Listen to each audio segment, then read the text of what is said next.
Hey guys, what is up? It's METALHEADxLEE here again. So today I'm bringing you some Domination on one of the new Revolution maps from the first DLC for Black Ops 2. This is on Hydro and I'm using the Peacekeeper, and yeah, this is kind of a exciting video for me, I guess, or a kind of a first time thing.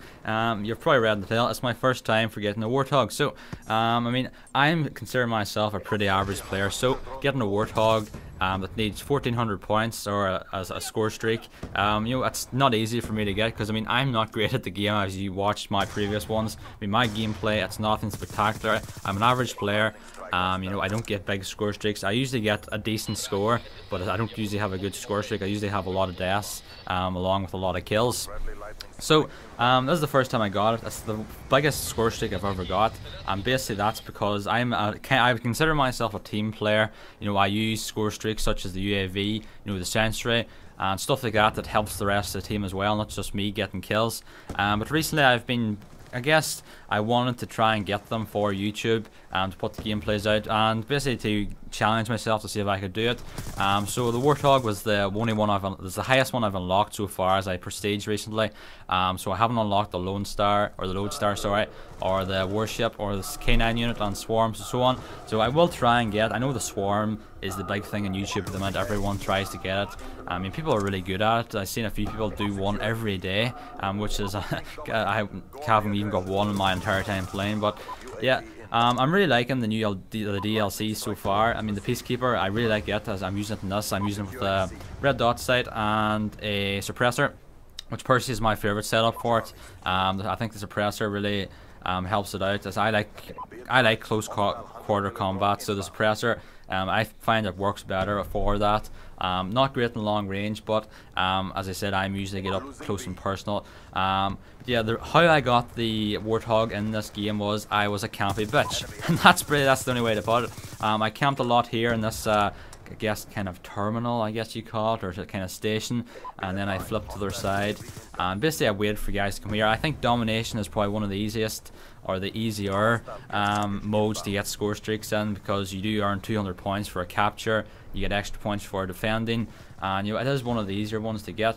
You can see I do camp here quite a lot, and I kind of have a little bit of a pussy, and today I don't run into the battle, but still, that's a style of gameplay. I don't hate in campers that much. I mean, it's the style of gameplay. If you can get a lot of kills that way, then you know, good for you. I personally, I like running. I like fast gameplay. I'm a kind of a rusher.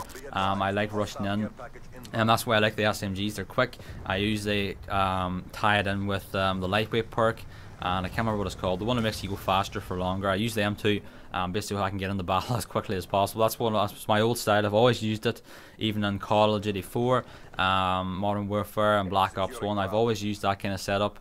And for COD 4 days, that's what I always used for Search and Destroy, which I have never really played in Black Ops 2. I can't really enjoy it within Black Ops 2, but as you can see now, here's the Warthog. So yeah, Search and Destroy I loved in Call of Duty 4 and World of War. I loved that game as well on Xbox. But I found kind of with Black Ops, Modern Warfare 3 and Black Ops 2, I think it's kind of gotten worse. I don't really like Search and Destroy anymore.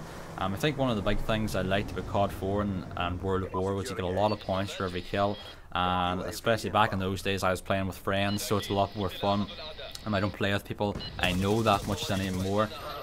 Yeah, that's pretty much it. If you're thinking about getting the DLC, I don't know, I'd recommend it to a point. If you want new maps, if you want a new gun that's reasonably good, then I'd say get it. I got the season pass, and it's actually the first DLC for a Call of Duty game that I've bought, I think on day one release, and it's the first one that I've got a season pass for. I'm not even sure if there were season passes for the previous games, but yeah, the only other Call of Duty game that I bought DLC for was, I think, World of War, and I think I got Call of Duty 4, because when I was playing COD 4 it was already out, and there was you could buy a pack that had all the maps that ever came out, so I think that's what it was. But that was the first time I bought it, and it's actually the first time I'm still playing the game when DLC has come out. Any of the previous games I've always stopped playing.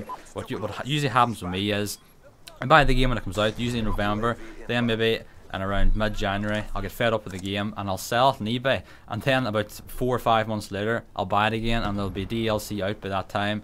I might buy the DLC. I think Modern Warfare 2 is a good example. This is what happened with it. I'll then, as I said, buy the game again, maybe buy the DLC, and I'll play it for maybe 4 or 5 months again, get fed up with the game again, sell it, and then kind of get in the mood for it again. And by that time, there's a new one out. So I think that's about it for this video, guys. Just a quick, really, I guess, achievement video for me for my first Warthog. So hope you're all well. Stay tuned for the next video. Like and favorite if you enjoyed, and subscribe if you're new. Bye.